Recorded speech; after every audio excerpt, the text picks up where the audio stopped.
조선시대는 민족이란 개념 자체가 없었던 거죠. 예. 그냥 신분사회죠. 예. 그 양반이 있고 밑에 사람이 있는 이 관계만 있었지 우리 같은 구성원이라는 생각도 없고, 그러니까 같은 국가를 형성하고 있는 국민이라는 개념도 아예 없었던 거예요. 그렇죠. 근데 그러니까 나라를 빼앗겨도 전혀 뭐 그렇죠. 감각이 맞아요. 없고. 일본 같은 경우에는 이제 상업의 발달도 있었지만 일본이 무사계급이었잖아요, 무사들이. 그런데 그 이제 다도가 굉장히 이제 그러니까 임진왜란 때 그때 굉장히 뭐 일반화되었거든요. 근데 그 센노리큐라고 하는 사람의 와비차가 이제 그 뭐 그 전에 일대일대는 있었지만 그 사람이 뭐 한국 사람이다 이런 사람 뭐 얘기도 있고 뭐 기타 등등. 근데 뭐 중요한 거는 그게 아니고 그분의 정신이 일본 다도계를 다 평정을 했는데, 그거는 뭐였냐면 차를 내는 사람이나 팽주나 그러니까 주인이라고도 할 수 있고 차를 같이 마시는 사람이 평등한 관계라는 거. 그리고 굉장히 무슨 뭐 조용해야 되고 뭐 무슨 작은 거 원하고 아무튼 건박하고 뭐 이런 거 여러 가지 좋은 장점이 있는데 제일 중요한 거는 차를 마시는 그 자리에 있는 모든 사람은 평등하다. 이게 굉장히 뭐 지배적으로 쭉쭉쭉쭉 내려갔어요. 그러니까 그것도 상업의 발달로 생기는 문화 아닐까요 혹시? 다도는 상업의 발달이 아니고 관상에서 통일이 이루어지는 당나라 평등이 때 이루어지는 거네. 아니 그러니까 당나라 때에 이제 그 중국에서 이 차가 어느 정도 그 형식이 완성되고 난 다음에 우리나라 뭐 일본 이렇게 왔는데, 특히 우리나라도 그래서 고려 시대 때도 차도 많이 마시고 조선 시대 때는 뭐 양반 소수만 마셨는데, 일본 같은 경우에는 그게 그냥 전체적으로 다 이렇게 퍼졌다는 거. 그리고 완전히 뭐 천민을 제외한다면 뭐 있다면 천민을 제외한 웬만한 무사계급, 그러니까 웬만한 중인들은 항상 개인의 의식을 가지고 있었어요. 자유인에 대한 어떤 의식, 그리고 그거에 대한 어떤 책임을 지는. 그래서 걔네가 왜 할복 문화가 스스로 책임을 진다는 그런 거잖아요. 근데 그 그런데 할복이 일반 사람들도 할복하고 그런 건 아니지 않았어요? 뭐 그거는 무사는 그 시대 사람은 아니니까. 무사 같은 사람들이나 아니 그러니까 근데 무사들이 굉장히 많았잖아요. 대부분이 양반이었으니까. 무사였으니까. 예, 그러니까는 음. 내가 말하고 싶은 건 이제 그 우리나라에서의 양반이 뭐 아주 극소수고 그 다음은 뭐 다 양반과 그 다음에 층으로 이렇게 대변된다면, 일본 같은 경우에는 뭐 무장은 있어도 그냥 그 사람들 전체가 다 무사 계급이니까, 무사에 그냥 일반인 조금 있는 거나 마찬가지니까 그만큼 사람들이 자기 스스로에 대한 어떤 책임, 물론 그 공동체에 소속된 무엇도 있지만 그렇게 평등한 어떤 의식, 그리고 자기가 그 일에 대해서 책임을 진다는 거, 그런 게 굉장히 만연해 근데 있었고. 그게 그런 생각 자체도 저는 상업이 발달을 해 있지 않은 상태에서 저절로 생길 수는 없다고 보는 거죠. 난 상업하고는 모르겠고 아무튼 왜냐하면 그 중요한 사무라이가 무너진 것도 상업이 발달하면서 일반 사람들이 사무라이보다 더 부자가 되니까 사무라이들이 완전 아니 몰락하고 왜냐하면 나는 그러는 이제 건데. 이 얘기가 하고 싶은 거예요. 그게 했었을 때가 조선시대 중기란 말이에요. 임진왜란이면 조선시대 중기잖아요. 조선시대 중기 말기 때도 우리나라는 그냥 양반하고 그 외의 사람으로 딱 그렇게 되어 있고, 근데 뭐 전부 다 생각보다 일본 상업 일찍부터 발전했어요. 14, 16세기부터 그렇죠. 발전했어요. 일본. 알았어 오빠 네. 알았어. 이겼다. 일본에는 나는 뭐 일본에 대해서 잘 모르지만은 네. 이제 우리나라는 산업공상 제도로 뭐 전제 군주, 그러니까 임금 밑에 이제 산업공사 이렇게 신분이 확립되어 있었는데, 일본은 이제 그 봉건영주, 그 봉건제도 오랫동안 지속이 돼 가지고 성주가 있고, 그다음 밑에 사무라이 계급 있고, 그다음 일반 이제 농사 짓는 사람 뭐 이렇게 이런 몇 개 계급으로 그는 나눠져 있는 걸로 알고 있는데, 이제 이 봉건영주라는 게 이제 상당히 우리나라하고는 다르게 오랫동안 이게 근대 이제 개화되기 직전까지 이제 뭐 존속했다는, 그게 이제 큰 차이가 아닌가 싶은데 이제 나 그게 저는 얘기하고 싶은 요지는 아무튼 이거예요. 결론을 얘기하게 해줘. 차분하게 중요하다. 모리야. 네. 그게 아니고 뭐냐면 우리나라는 그러니까 양반의 종속이 돼 있어서 자기가 책임을 지려고 하지 않고 누가 시켜서 한 거고 뭐 맨날 이 핑계 저 핑계를 대는데 얘네들은 그런 의식 자기가 한 거에 대한 책임을 자기 스스로 진다는 그런 자유 의지와 그런 의식이 책임 의식이 있었기 때문에 아마 이렇게 대별 바뀌지 않았을까. 군주도 자기가 골랐잖아요. 그렇지. 사무라이들. 그렇지. 얘네는 이동의 자유가 있었어요. 그러니까 이게 군주가 자기 군주를 골랐죠. 더 덧붙이면요. 네. 지금 저 교수님 말씀하신 것처럼 일본은 봉건제가 지방 이게 분권화된 봉건제가 있었기 때문에 여기서 절로 가도 되고 저기서 일로 가도 일로 가도 되는데 되고. 우리는 우리는 그걸 중앙 못했죠. 집권제이기 때문에 여기서 이동도 잘 못하고 어딜 가나 조선의 백성은 조선의 백성이 여기서 노비면 저기서 노비고 그러니까 그 인도네시아 가면은 개들이 짖질 않아요 사람을 보고 그래서 처음에는 얘네들 왜 안 짖냐 했더니 짖는 게 그냥 죽여버린대요. 네. 왜? 아니 인도네시아 사람들은 개를 싫어해요. 개도 그 희한하네. 힌두에서는 개를 안 먹으니까. 처음 알았어요. 네, 그래요? 그이 송아 그러니까 도태된 거죠. 그래서 이제 우리가 그 농담처럼 했던 얘기가 짖는 개는 다 죽은 거예요. 밤에 산에 올라가서 짖는 개는 있는데 인도? 그러니까 인도네시아 네. 인도네시아. 개를 안 먹으니까 필요가 별로 아니요, 없구나. 아니요. 이슬람에서 이슬람에서는 예. 마호메드가 도망 다니다가 개가 짖어서 이제 발각돼 가지고 그런 아, 유래가 그래요? 있다고 네. 그래요. 하여튼 인도네시아 개는 일단 배도 이렇게 거의 그 등하고 달라붙었고 먹이를 주지 않으니까 지들이 알아서 먹어야 돼. 근데 개는 있어요. 들깨인가요? 네? 집에서 키우는 집게예요. 집게인데도 그 집게인데도 이렇게 우리처럼 사랑받지 못하고 완전히 그 노는데 사람이 가도 저기 덤비거나 짖는 개가 없어요. 그래서 여기 신기하다 그랬더니 한 사람이 그러더라고요. 아마 이거는 그냥 저희 추론이에요. 거기 뭐 아무도 그 연구한 사람 없으니까 아마 승질 나쁜 놈들은 미리 다 그냥 바로 죽여버렸으니까 옛날 벌써 수백 년 동안 거기는 종자가 순한 놈들 뿐이 살아남지 않은 거죠. 그러니까 DNA 가 조선 500년 동안에 뭐 이렇게 좀 저항하고 혼자 튀려고 그러는 놈은 다 죽었잖아요. 그 멸문제와도 당하고 그러면서 삼족을 멸해버렸어. 예, 그 양반이 돼가지고도 왕의 눈치를 보고 왕은 또 중국 눈치 보는 상황에서 그 신하들은 자기들 그 살아남으려고 거기서 그 저 눈치 게임에 익숙해진 거고 그 밑에 있는 백성들은 완전히 노비화가 된 거죠. 그래서 그 전제 군주제와 여기 봉건제의 차이가 아닐까. 왕부터 노비. 그러네요. 제가 하고 싶은 이야기를 대신해 주셔서 그런 감사합니다. 야 근데 지금 생각해보니까 말하다 생각해보니까 야 중국은 구족을 멸하잖아요. 근데 우리는 속국이라 삼족만 멸하는. 아유, 부족이 있죠. 아 근데 우리나라도 생각해보니까 구족이 있었어요? 예. 일본이 네. 상업이 발달하게 된 것도 그런 게 커요. 이제 봉건영주들끼리 네, 경쟁. 생산력 경쟁도 네, 있었어요. 네. 생각해보니까 그래가지고 도공들 막 데려다가 여기서 막 키우고 도자기 그랬죠. 맞아요. 그러니까 그런 것도 굉장히 중요한 요소네요. 예. 일본에는 과거 제도가 없었잖아요. 네, 네, 그러니까 그렇죠. 우리는 공무원 시스템을 아주 공고하게 만들어놔서 근데 네. 과거제도 있었는데 금방 무슨 제도더라? 그 제도가 폐지됐죠. 과거제. 미국, 네. 중국이랑 일본이 과거제도 일찍 폐기했어요. 그러니까 일본에서는 과거 제도가 자기네 현실하고 안 맞다고 생각을 해서 그러니까 저마다 공부하는 개인이 있었대요. 그래서 그렇게 다양한 분야의 오타쿠가 많고 학문이 발달하고 그랬다고 하더라고요. 거긴 똑같은 걸 놓고 공부하는 게 아니고 예, 자기가 관심 있는 거를 공부하고 해초기업이잖아. 다이묘들이. 그러면은 다 명치 하나 주신 다음에 다시 그렇죠. 창업해서 다시 그리고 생긴 거야. 사람들 이게. 불러보고. 그런가 봐요. 아무튼 좀 쉬었다 하니까 자꾸 그리고 안 쉬고 이게 얘기들을 싫은 하셔가지고 중간에 이게 놓치는 싫은 거 거지. 지식이 많아가지고 막. 그리고 임진왜란 때 얘기하지 마, 전후에서 얘기하지 마. 일본이 앞섰던 게 아니고요. 제가 이승만 학당에 어제 들은 것 같은 얘기는 신숙주가 일본을 갔다 온 거로 들었습니다. 근데 유언이 일본하고 다투지 말라고 그랬다고. 그래서 이미 신숙주면은 임진왜란보다는 훨씬 전 인물인데 네, 그래서- 세력신이니까 세조 때. 예, 꽤 되죠. 그러니까 네. 그때 이미 일본은 우리가 잘 지금 기억 못해도 이미 상당히 정비가 잘 돼서 어떤 나라도 생각을 해보고 네. 있습니다.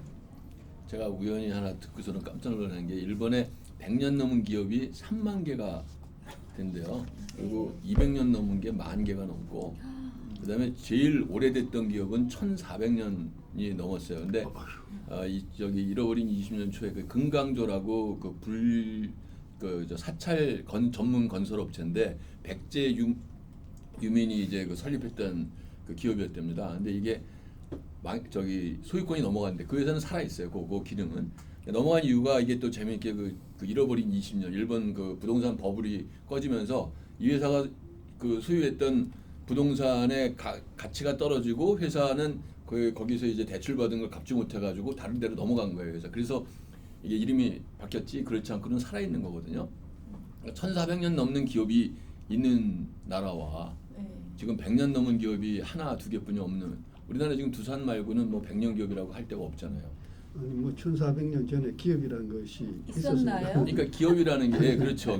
기업이라는 게 그 기업의 정의를 어떻게 내려야 될지 뭐 주식회사는 아니었겠죠 그때도. 근데 뭐 같은 차장이 업을 있고 계속 예, 쭉 자기 사업 자손으로 예. 이어져 했다는 나오고 게. 예.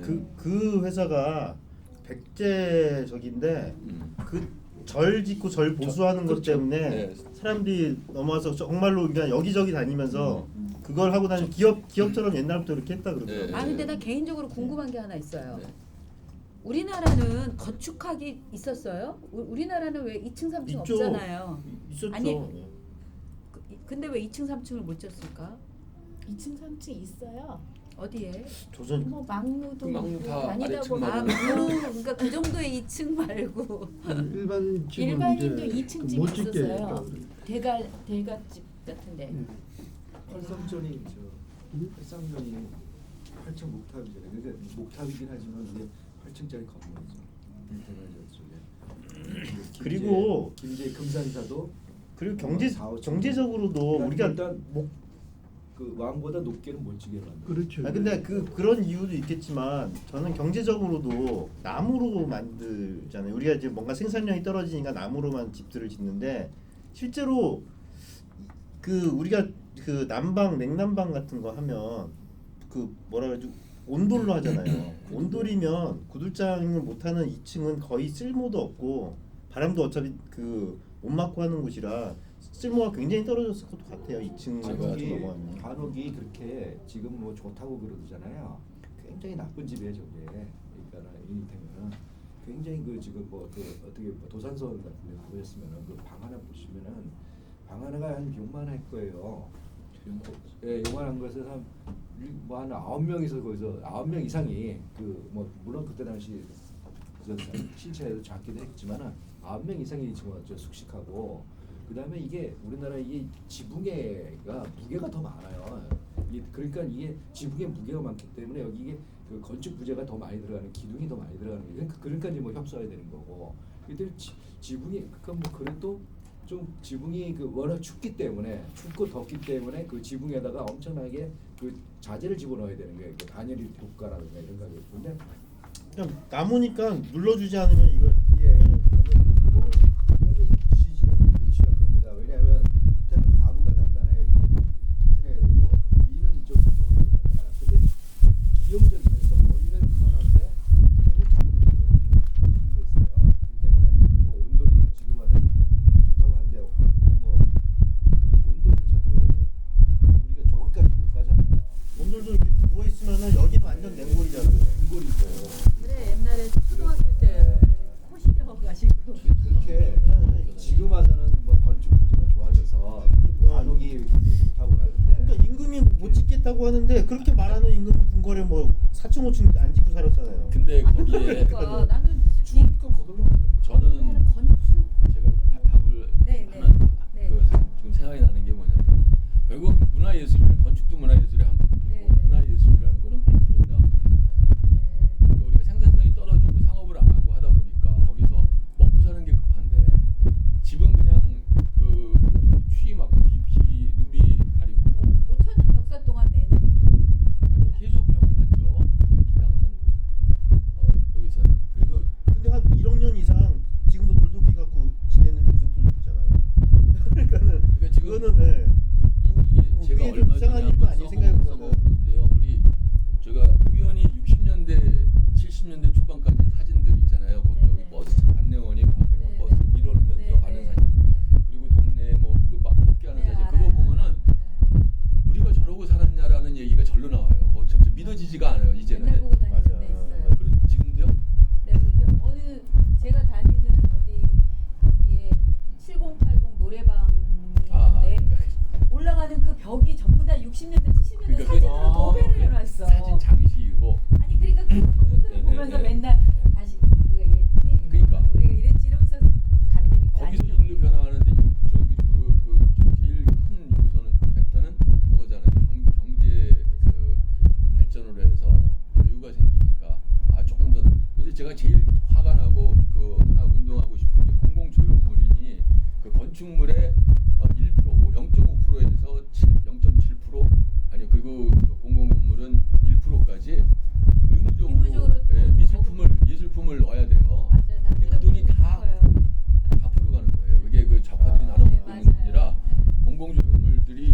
객관적인 기준이 없는데. 나무나 심었을 예. 진짜 그런 거 좀 그런 법은 이제 없어도 되지 않나요? 당연하죠. 이게 뭔가 좀 웃기는 것 같아요. 아니, 자기들이 해먹으려고 한 거예요. 건물 자체로도 이미 그 이제 아름다운데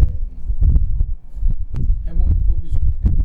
그래가지고 그게 안 없어지는 거예요. 발전법이다 해먹는 법이라고 우리 정규제 집회장님께서 누군가가 돈의 주인이 있습니다 하시잖아요. 다 주인이 있다. 다 주인이 있더라고요. 형님 또 무슨 뭐 하시고 싶은 얘기 혹시?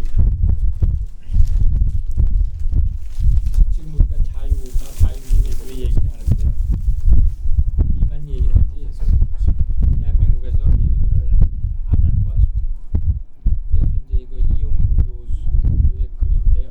한국의 지식인들은 일반적으로 우리 이 박사가 1948년 8월 15일 정부 수립 그때 정부 수립이라고 그랬죠. 거기서 하시는 말씀 중에 개인의 근본적 자유를 보한다 그랬는데 개인의 근본적 자유라는 hun진 이념에 입각하여 세워진 자유인의 공화국으로 대한민국을 긍정하지 않았습니다. 대한민국 인텔이라는 사람이 그렇게 주장하십니다. 그들의 정신 세계는 대한민국의 인텔이네 뭐네 하는 그 사람들의 정신 세계는 유교주의, 실학, 근대주의, 민족주의, 국가주의, 사회주의, 무정부주의, 사회민주주의, 탈근대주의, 페미니즘 등의 각종 잡동사니로 가득하고 자유민주주의가 그 이념과 역사에서 20세기 자국사, 대한민국사를 설명하는 틀로 존중된 적은 한 번도 없었다고 이용훈 교수는 판단합니다. 자유민주주의는 우파 민족주의로 그 위치가 초라하게 설정되었을 뿐이다. 더불어 유산계급의 친미주의라는 단가성이 덮어 씌워버린 겁니다. 그 사람들한테 이승만은 친미주의자일 뿐 자유민주주의자는 아니다. 그렇게 느껴집니다. 그렇게 얘기해서 대한민국의 좌파는 말할 것도 없고 좌파가 아닌 요즘 말로 중도 어쩌고 그러는데도 이승만 대통령을 자유민주주의로 이렇게 기억을 생각을 더군다나 이제 젊은 세대로 내려와 버렸기 때문에 저만 하더라도 국민학교 때 저 3학년 때 4.19가 나고 4학년 때 5.16이 터졌는데요. 저는 지금의 사람들은 1987년 전두환 대통령 때 60항쟁이네 어쩌네 해가지고 그때 이제 새로운 헌법에서 대통령 직선제가 등장하면서 무슨 자유민주주의가 된 듯이 얘기를 하는데 저는 우리 국민학교 때가 이 박사 때가 자유민주주의가 더 있었던 걸로 생각하는데 지금입니다. 근데 젊은 세대는 설명을 이제 그 한참을 해야 되는데 대통령을 옛날에 직선으로 뽑았다는 거 모르는 듯이 얘기하더라고요. 전두환 때 헌법 바뀌어가지고 그 통일주대의원 선거고 넘어가고 이렇게 해서 그다음에 전두환 대통령 때 선거인단 선거인가 한 번인가 하고 또 대우 대통령 뽑을 때부터 이제 직선으로 바뀌었잖아요. 그게 옛날에 이 박사 때 저 건국대 간선 빼고 그다음에 바꿔서 직선해서 50년대부터 우리가 대통령 직선제 해오고 자유민주주의를 해왔는데 무슨 80년대 들어와서 쟁취하는 듯이 얘기를 해서 그런 게 기가 막히게 그 얘기도 좀 해보고 싶은 게요. 이 사람 이승만 사상을 보면은 정말 그 원초적인 형태의 공화주의거든요. 미국을 처음 건국할 때 그 미국 이제 그 설립의 아버지들이 했던 그 사람들은 당도 안 만들 정도로 진짜 공화주의자였으니까 개개인이 깨어난 개개인이 우리 함께 무언가를 부끄럽지 않게 스스로 희생해가면서 뭔가 만들어 나가자.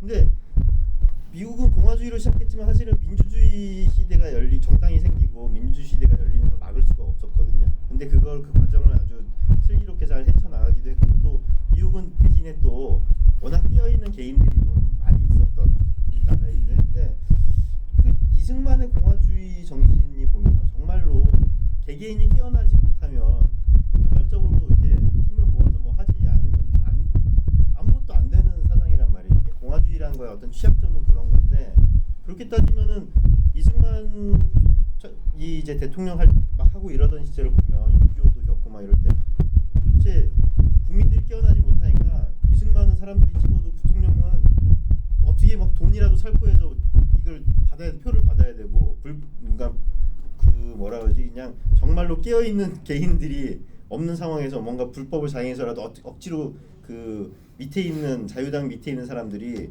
정말로 뭐라 그러지 뭐 안 좋은 걸 다 자기들이 뒤집어 쓰고 그걸 억지로 이제 나쁜 역할을 해가면서까지 끌고 올 정도의 상황이고 근데 그게 나중에 문제가 돼서 그 이승만까지도 화야하게 된 상황도 벌어졌고 그래서 과연 이 사람의 사상이 아직은 젊어서 이상적으로 내어놓은 사상이겠지만 이 사람의 이 사상이 정말 이대로 했다고 해도 실현이 얼마나 가능한 사상이었을까 이런 것도 한번 생각해 볼 만한 문제죠. 거기에 대해서 지난번에 왜 모리님이 민경국 교수님 그 저기 하나 주셨잖아요. 그거 쭉 읽어보니까 거기 써 있는 이야기인데 미국이 그 공화주의는 아니고 처음에는 이제 제가 기억하기로는 자유주의하고 연방주의자들이 교대로 이제 대통령을 했거든요. 그러다가 60년대 들어서 그 수정주의가 생겼는데 그 몇 사람이 미국 건국의 아버지들은 공화주의자였다라고 주장을 하기 시작했대요. 그러니까 그 전에 그 주류의 생각은 미국은 자유주의자들이 만든 나라지 공화주의는 아니라는 거죠. 그래서 그게 하나 있고 그다음에 이승만은 그 독재라고 하는 건 사실 보면은 전 잘 모르는데 대통령 중에서 역대 대통령 중에서 자유에 대한 생각을 갖고 있었던 사람은 이승만이 유일하지 않았나 싶어요. 그러니까 이승만이 부정선거는 이기붕이 했지만 이승만은 대통령 선거는 부정선거하지 않았거든요. 그러니까 그 부통령의 부정선거 때문에 이제 밀려나게 됐지만 그 대통령 중에서는 그 생각을 제대로 자유주의 생각 가진 사람은 이승만이 유일하지 않았나 싶은 생각이 들고요. 그다음에 근데 그런 식이었으면 처음부터 너무 이상적으로 모든 사람에게 미국도 그렇지 않았잖아요. 모든 사람에게 선거권을 주지 않고 조금씩 넓혀갔는데 너무 처음부터 급진적으로 모든 사람들에게 투표권을 준 거 자체도 문제 아니에요. 우리나라 국민들이 하다못해 유진호 박사도 우리나라의 무역은 일반인이 하면 안 된다라 그랬대요. 그러니까 민도가 그렇게 낮을 때 모두 사회주의에 빠져 있을 때 이승만 대통령은 그래도 민주주의를 해야 된다.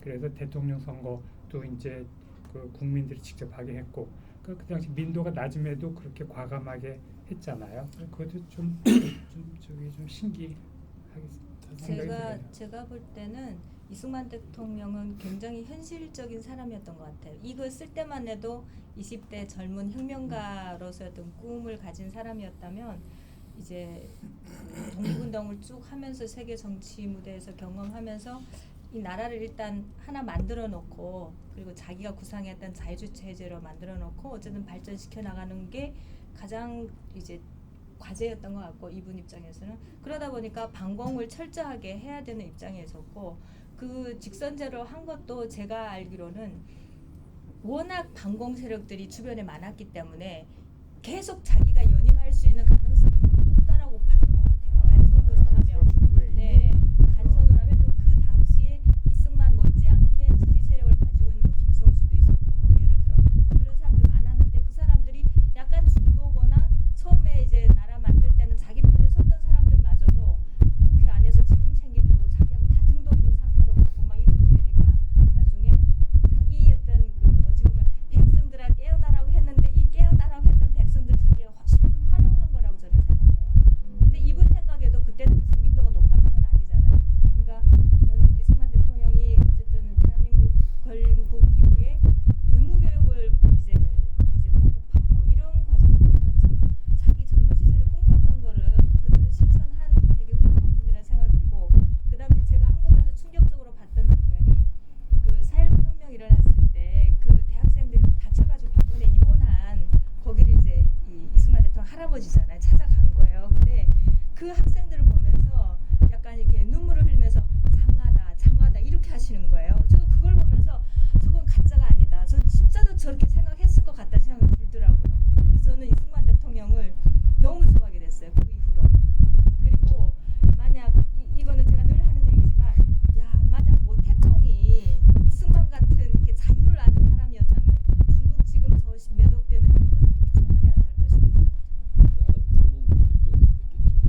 저는 진짜 공자님을 굉장히 존경하는 입장으로 여기에 나오는 뭐 사회주의자들이 대부분 어설픈 사람들이 전부 다 유교주의고 어쩌고 나올 때마다 속으로 사실은 화가 나요. 물론 중국에도 굉장히 화가 나요.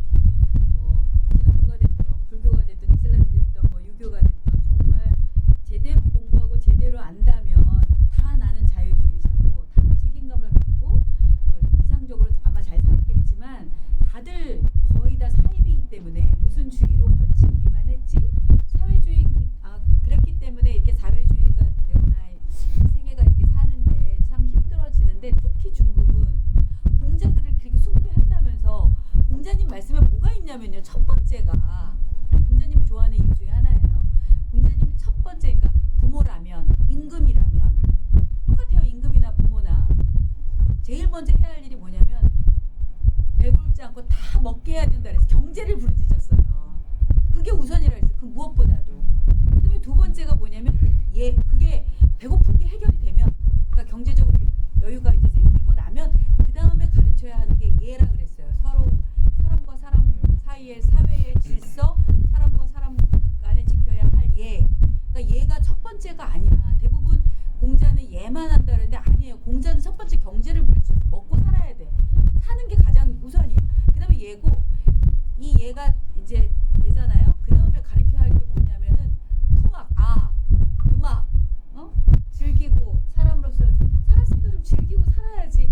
얼마나 멋져요. 그런데 이놈의 그 먹고 살아야 되는 자유 사회에 이거는 다 어디로 가버리고 그다음에 그냥 뭐 예 때문에 뭐 어쩌고 저쩌고 묶여가지고 이렇게 다 막혔다고 하는데 공자의 사상도 워낙 이상적이기 때문에 당대에는 공자가 환영받지를 못했고 근데 읽으면 읽을수록 지금 현실 세계에도 너무나 맞는 말만 했어요. 그 공자님은 솔직히 거의 처세술이잖아요. 완벽한 처세술이거든요. 그러면 공자 때문에 중국에서 공자가 그렇게 살아 있어요. 그러니까 홍명을 다 죽였잖아. 이 공자 사상은 늘 역대 모든 황제들이 자기가 필요할 때 불러내는 사상이었지 자기가 왕이 되면 공자의 말대로 하리라 이거 아니었던 거예요. 특히 조선시대 같은 경우에는 위정자들의 어떤 조선은 굉장해요 공자보다. 아니 농법에 의해서 공맹사상을 이용을 했지 그렇죠. 이용을 다 한 그렇죠. 거지 제대로 그분들의 그 사상을 이렇게 같이 나누고 실현시키고 뭐 그런 나라를 만든 건 아니야. 그러니까 유교의 나라가 아니었어. 그 세상에서 제가 유교를 보면 진짜 제가 많이 아는 건 아니지만 자유주의 시장 경제만이 그 사상 그대로 현실에 실현 가능하고 인류를 복되게 한 것이고 나머지는 다 권력 잡은 사람들의 하나의 도구 방편이 되는 거예요. 사회주의도 마찬가지예요. 사회주의 이론대로 하면 저런 독재자들이 나올 수가 없죠. 나오면 안 되죠. 제가 유일하게 인정하는 사회주의자는 저기 남미연 대통령 한 분이 있어요. 평생 가난하게 살고 대통령 되고 나서도 저기 자기 월급을 다 내놓고 아주 거지처럼 사는 그 사람 한 사람 제가 인정해요. 그렇게 살 거면 네가 사회주의를 평생 근데 부르짖어라. 그런 사람이 정말 나쁜 사람이에요. 그런 사람 때문에 사회주의가 가난해지는 거지. 사회주의를 사는 낭만을 갖게 되는 근데 거예요. 어쨌든 간에 위정자들은 다 어떤 이론을 이용해 먹는 거예요. 북한도 사회주의 이론을 이용해 먹고 여기도 그렇고 조국이랑 하는 거 봐요. 산업맹 출신들이 저렇게 하는 거예요. 수미, 이재명 다 이런 사람들이 이용하는 사회주의는 뭐 거죠. 독재자를 만들어내는 게 문제가 아니라 모든 사람이 평등해야 된다는 게 문제인 거죠. 평등할 수가 그러니까 없는데. 없는데 그러니까 평등하려면 독재가 필요한 거예요. 독재로 만들어야죠. 평등을 제대로 구현하려고 아니 독재자를 여기 하는 저기 거예요. 있잖아. 독재 안 하고 다 내놓으면서 다 같이 평등하려고 하는 근데 거 제가 그래서 그 나라에 못 살고 있잖아. 그러니까 제가 그래서 독재 방법이 그것도 안타까운 게 뭐냐면 사회주의가 평등인가요?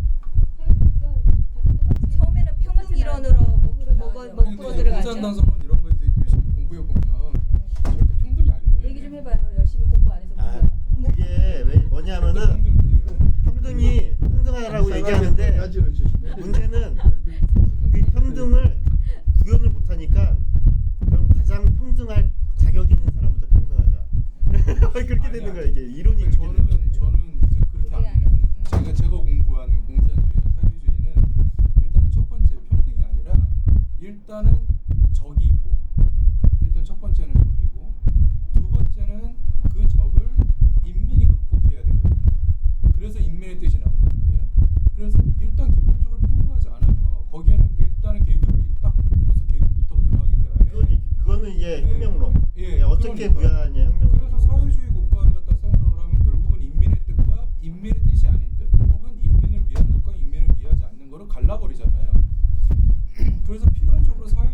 독재로 갈 수밖에 없는 게 10명이 모였어.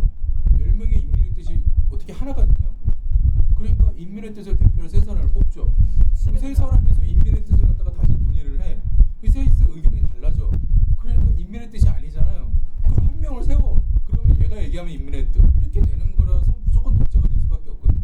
기본적으로 사회주의 사상에서의 평등은 근데 그거를 하나의 도구로서 이용을 하거나 선교 전략, 이제 전도에 대한 도구로 쓰는 사용할 뿐이지. 그 사상을 보면 아니 그 사회주의는 정말로 평등을 구현하기 위한 건데 그 평등의 구현이 그렇게 가는 거예요. 평등을 구현하는 수단으로 끝까지 밀고 나가면은 저는 그걸 평등이라고 안 보는 게 이데아 사상도 보면은 거기에 보면 평등하게 잘 사는 나라, 평등하게 사는 사람이라고 얘기를 갖다가 표면적으로는 하고 있는데 바로 나오는 게 뭐냐면 그거에 반하는 자들은 죽이라고 나온단 말이에요. 그게 기본적으로 불평등이라니까. 네, 그러니까 그래서 얘네들이 평등을 얘기하는 추구하면은 평등이라고 하는 게. 계급 사회로 갈 수밖에 없는 구조가 그러니까요. 그렇다는 그러니까 거죠. 네. 절대로 평등이 아니라는 얘기지. 그 사상 자체가 기본적인 출발부터 그 다음에 달성하는 것까지 한 번도 평등하지가 않더라. 그러니까 평등이라는 개념은 자기들의 그 어떤 대중 지지를 기반을 이제 넓혀가기 위한 하나의 홍보 수단이고요. 맞아요. 그 사람들은 처음부터 평등한 적이 없어요. 절대로 근데 상하지 않아요. 평등. 아주 모르는 이제 백성들아 깨어나라 하는 이 정도 수준의 백성들한테 야 니네들 얼마나 힘드냐, 니네 지수들처럼 잘 살게 해줄게, 같이 농사짓고 평등하게 해줄게 하면 혹하는 거예요. 그리고 그렇게 말하면서 대중 속으로 막 들어간다고 생각하니까 와 저 상급 간부도 우리랑 같은 사람 돼버리네. 그러니까 끌어내리는 거예요. 그렇게 평등이지 절대 현실적 평등이 없는 거죠. 근데 동물 농장에 뭐 나온다는 이야기인데 네. 뭐 일부 동물은 평등하다. 네. 뭐 그러니까 뭐 그렇지만 뭐 다른 일부는 더욱 평등하다. 다른 동물은 근데 그걸 이제 빗대 가지고 일부 이제 뭐 북한에 이제 예를 들어 일부 뭐 국민은 평등하다. 다른 국민은 더욱 평등하다는 말이 그게 말이에요. 말이 안 근데 되죠. 기본적으로 계급을 깔고 가는데 네. 자기네들이 그러니까 계급주의를 그러니까 타파하겠다고 해놓고 약간 좀 계급을 깔고 많이 옆으로 빠졌는데 사회주의가요. 예. 근데 사회주의가 내가 권력을 잡기 위해서 일부가 권력을 잡기 위해서 이용하는 어떤 속이는 그런 사상은 아니에요. 정말로 사회주의는 그런 거를 끝까지 근데 이제 문제는 뭐냐면은 그 정도에서만 머물러서 평등 뭐 우리가 잘 살면 좋겠지 정도로만 이제 생각을 하는 사람들이 이제 우파 사회주의자로 남는 거고 그냥 대충 자본주의에 뭐 이걸 어떻게 대충 이제 하면서 어느 정도 평등을 추구하자라고 하는 건데 그것까지도 뭐 이제 사상이 그렇게 갔는데 이걸로도 충분치 않다는 거에서 조금 더 깊이 빠지면 정말로 이제 계급 투쟁으로 넘어가고 사람을 죽이는 정도에 가는 거예요. 기본적으로 사회주의가 발전하면은 어차피 공산주의를 갖다가 목표로 두고서는 사회주의를 가는 거고 그 다음에 그러한 선한 뜻이 일면 보이기는 하나 바로 그 이면에 숨어져 있는 거는 바로 불평등으로 간다는 얘기예요. 그게 저는 사상적 불평등이라는 게 저는 가장 크다고 보는 거예요. 그러니까 사회주의 사상이 평등하다, 인간이 평등해야 된다라는 걔네들의 강령이 있고 그 강령에 반하는 자들은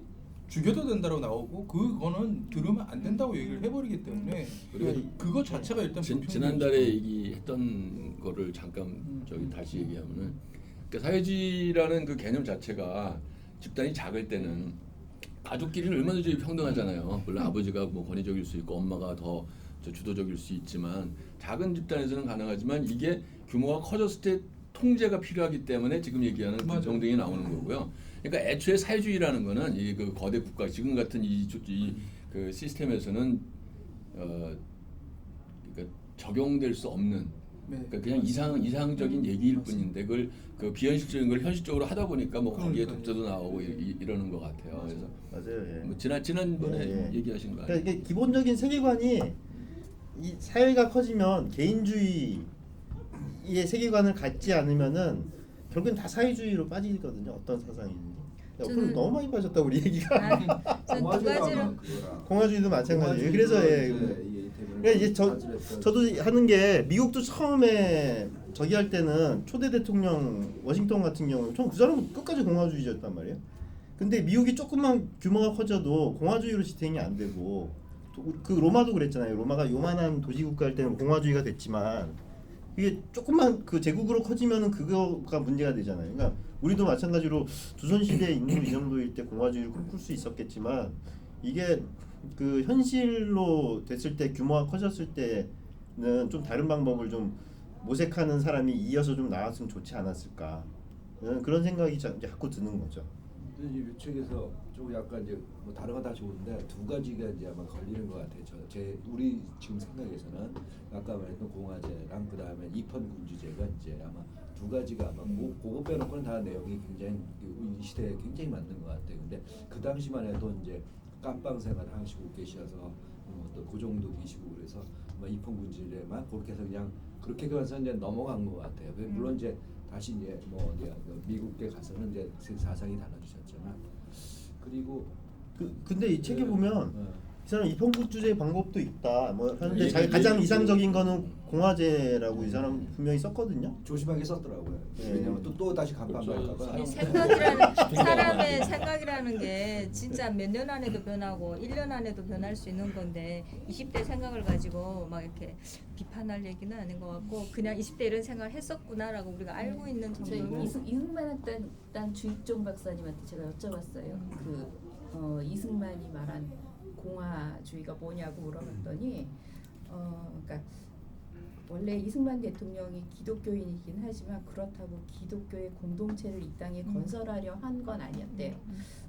그리고 기독교인의 공동체는 서로 사랑하고 내 것과 내 것을 함께 나누는 그게 기독교적인 공동체인데 한 국가를 그렇게 하기에는 규모가 너무 크고 이해관계가 복잡 다단해서 국민 각계 각층의 대표들이 상호 이익과 권리를 절충하고 타협하고 조화를 이루는 게 그게 정치상의 공화제였던 거라고 그렇게 이해를 하신다더라고요. 그 기독교의 그 유무상통 뭐 자기 뭐 있는 것으로 나눠가지고 하는 그것이 뭐 공산주의자들이 그 필요에 의해서 갖고 뭐 능력에 따라서 일한다는 그거하고 같은 이야기 비슷하고. 그렇죠. 공동체는 그래서 그런 공산주의하고 맥락이 기독교. 근데 이분은 이분은 원초적인 공화주의가 맞는 게 굉장히 개인의 어떤 그 각성, 개개인의 자발적인 우리가 이제 알고 있는 저기라니까, 로마 시대 뭐 공화정 뭐 이런 쪽이 아니었나? 이게 그 맞는 코멘트가 될지 모르겠는데 이분 제가 따로 들은 얘기인데요. 그런데 이승만 박사가 원래 양녕대군 36대 손인가 뭐 그렇대요. 그러니까 자기가 왕손이고 아버지는 항상 그 우리 할아버지가 양보만 했으면 우리가 지금 고종 자리에 있을 거라고 그거하고 너는 최고다라고 어려서부터 물론 천재적인 저기 지력도 있었지만 아버지가 이렇게 옹양하면서 키워줬대요. 그래서 항상 자기가 남다르다라고 생각 자부심을 갖고 지내고 그러니까 20살짜리가 막 정치 활동도 했겠죠. 근데 그러면서 이제 이 감옥에 있으면서 한 5년 동안 공부하고 그러니까 자기가 어떻게 하면 자기가 구현되지 않았던 자기가 왕이었어야 되지만 왕이 아닌 상태에서 조선이 망하고 있고 그런 상태에서 이 조선을 어떻게 하면 살릴 수 있을까에 대한 여러 가지 지혜를 섭렵했는데 그 중에 와서 딱 닿은 게 지금 얘기하는 것처럼 그 자유주의. 미국이라는 나라가 강하게 잘 되고 있고 또 영국도 짧은 기간에 번성을 했는데 그 이유가 이 사람들이 그 개개인에게 그 기회를 주고 그들이 자기를 번성하게 만들어서 나라가 함께 컸다. 이런 거를 이제 깨닫게 해줘가지고 여기서 우리나라도 그렇게 하자 해가지고 여기 있는 내용은 이승만 박사가 29살에 자기가 왕으로서 한번 자기 백성들한테 베풀어 줄 수 있는 그런 어떤 제도로 쓴 게 아닌가 싶더라고요. 그리고 이 양반한테 좋은 기회가 운이 좋았던 거는 그리고 나와서 어설프게 돌아다녔으면 그냥 곧 죽었을 거예요. 뭐 다시 갇혔겠죠. 근데 미국으로 보내져가지고 미국에서 자유롭게 공부하면서 또 여러 사람들 거기에 동조하는 사람들이 많이 도와주면서 만났을 거 아니에요. 거기서 더 얘기를 듣고 하다 보니까 거기서 숙성이 된 사람으로 이제 물론 70대 돌아오셨잖아요. 45년이면 70이던데 그때는 이제 완전히 완숙한 상태에서 옷이 다 정리가 되고 그 중간에 독립운동하면서 갈등이 있었던 것들은 어떻게 보면 성숙하지 못한 상태에서 아까 다 죽였다고 그랬잖아요. 자유시 해서 그런 갈등을 극복할 수 있는 여력 그 그 능력이 없는 상태에서 있었던 부라고 그 45년에 해방돼서 돌아올 때는 이미 원숙한 그렇지 않았어도 그 나이가 되면 그 세상에 대해서 이치를 깨닫고 좀 느낄 때가 됐는데 이분은 더 특별한 경험을 갖다 보니까 애초에 아버지한테 배우기도 너는 특별한 사람이야. 너는 누구보다 낫다라는 그 이 교육을 받은 분이기 때문에 그래서 와가지고 이제까지 없었던 제도를 우리 한국에다가 이렇게 그 접목시킬 그런 시도를 하지 약간 좀 그런 책임감이나 그런 거가 조금 치열하게 고민하게 만들 수도 있었거든요. 그렇죠. 네. 사명감 같은. 네. 근데 이건 있어요. 이게 그 당시에 자유주의가요. 사실은 그 20대 젊은 사람들의 사상이었어요. 생각해 보면 그 미국 건국의 아버지라고 하는 사람들 막 미국 헌법 초안 마련하려고 각 주 대표들 모인 게요. 20대였어요 다. 30대 한 2명 정도 빼고는 뭐 조지 워싱턴 빼놓고는 다 20대들이 다 한 거거든요. 다 사상 기초 만들고 뭐 독립선언을 만들고 한 거 보면 사실은 자유주의가 사실은 그 당시 기준으로는 굉장히 혁명적인 어떤 사상이었을 수 있겠다는 생각이 들기도 해요. 그 당시 20대가 지금의 40대쯤 아니에요. 그랬잖아 옛날에는. 그래, 맞아요. 그런 면도 몇 있을 거예요, 살에 맞아요. 결혼하고 뭐 20이면은 벌써 제가 이게 읽으면서 입신양면해야 할 의문사항이 때이기 하나 때문에. 있는데 뭘 저는 잘 모르는데 의문사항이 그럼 이분이 이를테면 그 당시에 뭐 조선에 있었을 텐데 뭐 선교 기독교를 이제 개종을 해서 그 선교사한테 들어가서 영국 역사니 미국 역사니 알았던 건가요? 그렇게 되나요?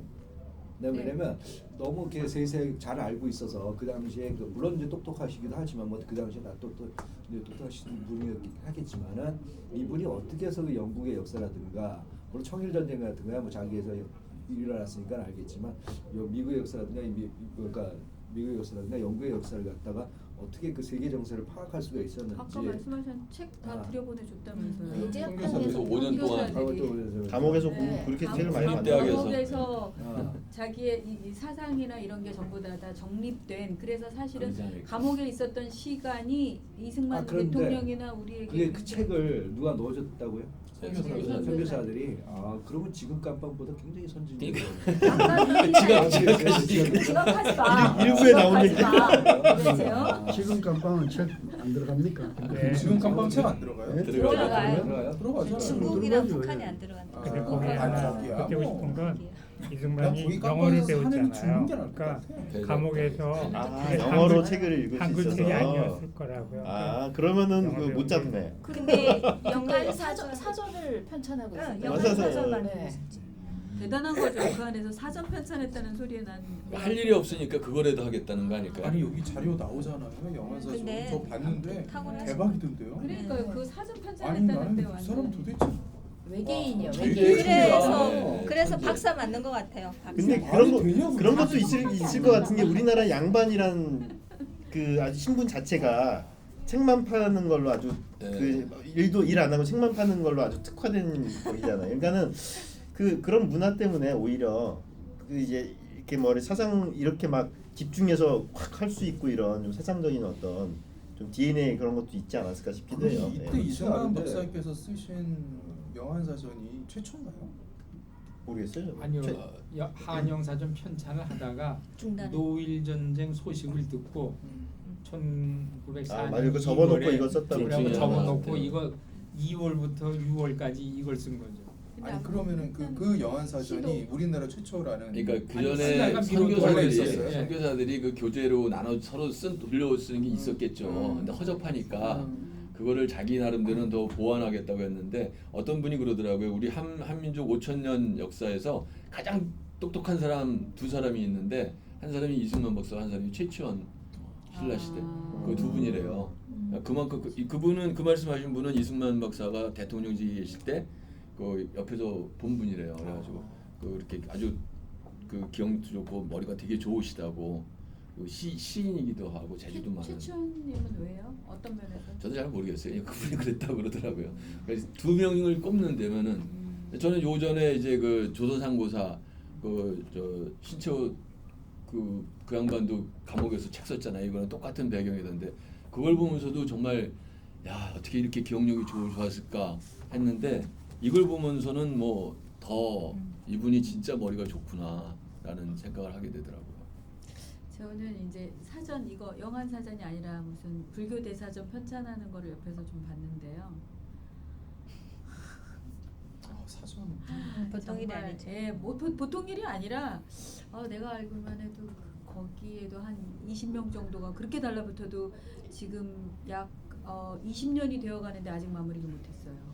그렇게 사전 작업이라는 게 어마어마하고 방대하더라고요. 물론 완전히 갈수록 새로 다르죠. 만드는 갈수록. 예전하고 지금하고는 물론 다르지만 그래도 혼자서 이렇게 영한 사전을 하려고 했다는데 그거 딱 보면서 참. 그러고 보니까 질리더라고. 딸내미가 가끔 아빠 무슨 영어 단어 이거 무슨 뜻이야 물어보면, 그러니까 그게 문맥에 따라서 다 틀이 다르니까 뭐라고 대답해 줘야 되지?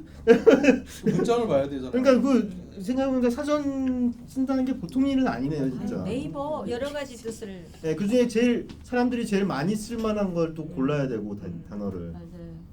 저는 자꾸 돌아가는 게 이 양반이 그때 사형수였다는 거. 네. 사형수는 이제 풀려날 기약이 없잖아요. 근데 사진 찍어보고 너무 해맑잖아. 그래서 이- 사전을 했나 봐요. 그러니까 언제 죽을지 이렇게 모르는. 해맑아. 이 사진이 1902년경 사진이랍니다. 예. 이게 저 쇠줄 묶이고 예. 있잖아요. 얼마나 해맑아. 근데 이분이 처음에는 크게 선고를 받은 게 아닌데 네. 감옥에 이제 6개월 통과를 넣어줘가지고 아, 거기서 도망가- 탈출했다가 주시경이 권총이었다. 잡혔죠. 예. 네, 한 번. 잡혀서 다시 들어가가지고 탈출 시도하다 사용된 거예요? 탈출됐다가 사형수가 됐죠. 다시 들어가서 형기가 네. 늘어나 버린 거죠. 그래서 그때 묵인지 사형인지 뭘 사형을 받았네. 네. 그래서 이 박사 아버지가 경성 그 한양에서 뭐 찌라신지 뭐 이렇게 신문인지 봐가면서 우리 아들이 죽었구나 해서 시체 찾으러 감옥에 몇 번이나 갔었대잖아요. 하고 이 박사는 그 감옥에서 듣고 뭐 그랬다는데 두 번의 감형으로 돼서 이제 사형에서는 감형이 됐었던 모양인데 이제 5년 7개월 때우고 나왔고요. 그 다음에 이분 공부 가르치는 분들 중에서 어떤 이용훈 교수가 이제 누가 얘기를 하신 건데요. 이분이 과거를 이제 몇 번 보다가 떨어졌잖아요. 그러니까 황해도 태생이시잖아요. 그래서 4살인가 몇 살에 서울역 쪽에 도동 무슨 와서 서원인가 다니시고 이제 이렇게 되고 나중에 해방대에 와서는 거기다 무슨 간판도 써주신 것 같던데. 그래서 이분이 한학을 그리고 옛날에 한학이라는 건 달달 외는 거잖아요. 그래서 그거를 오랫동안 했고 그 다음에 선교사들을 통해서 배제학교에서 공부하고 옥중에서 공부하고 미국 가서 조지 워싱턴 하버드 대학원 프린스턴 이렇게 다니면서 공부를 했기 때문에 그 모택동 같은 사람의 생각을 다 읽고 있었다고 그러더라고요. 한학의 조예가 너무 깊어서. 하나 때문에. 예. 그리고 이제 이분의 상대는 김일성이가 아니고 스탈린 모택동이었다고 이제 나이로 보나 뭐 이렇게 되는데 한학을 많이 해서 그래서 저는 이제 근자에도 보면은 이제 이영훈 교수도 그 태동 고전 연구소라고 옛날에 있었습니다. 청명 임창순 씨라는 태동 고전 연구소 지금은 지곡소가 이제 없어졌는데 가르치는 건 없는데 이영훈 교수도 거기 그 대학원 시절인가 대학원 들어가기 전인가 2기생으로 들어갔었고 거기 가면은 그 당시에는 5년 동안 사서 삼경 암송입니다. 그 고전 연구소에서 가르치는 거는 그 사서 삼경을 암송하는 거예요. 이영훈 교수랑 그때 만나서 얘기 들어보니까 그 논문을 몇 시간 만에 실제로 외워지더라고 그러더군요. 논문은 길지 않거든요. 그러니까 본인이 대학원생도 그러니까 20대 후반쯤 됐을 거예요. 70몇 년도에 그게 논어가 몇 시간에 자기가 실제로 외워보니까 외워지더라. 그래서 이렇게 저 한학을 하고 서양 걸 한 사람들의 그 내공이 대단하다고 저는 주위에서 봤습니다. 지금 우리 애들이 어려서부터 그렇게 가르치겠는데 다 끝나버려서 이 박사의 이 깊은 그러니까 미국 대통령이고 이 박사를 그렇게 흠모하는 사람들이 6.25 전후에 그 미군 장군들이 장성들이 그렇게 이 박사를 너무 존경하잖아요. 그리고 미국 대통령 부통령 앉혀놓고 가르치고 그런 게 미국 사람보다 미국 역사를 더 알고 그것만 갖고는 안 됐을 것 같고 한학에도 그래서 그런 인물이 없는 거죠. 동서양을 통해서.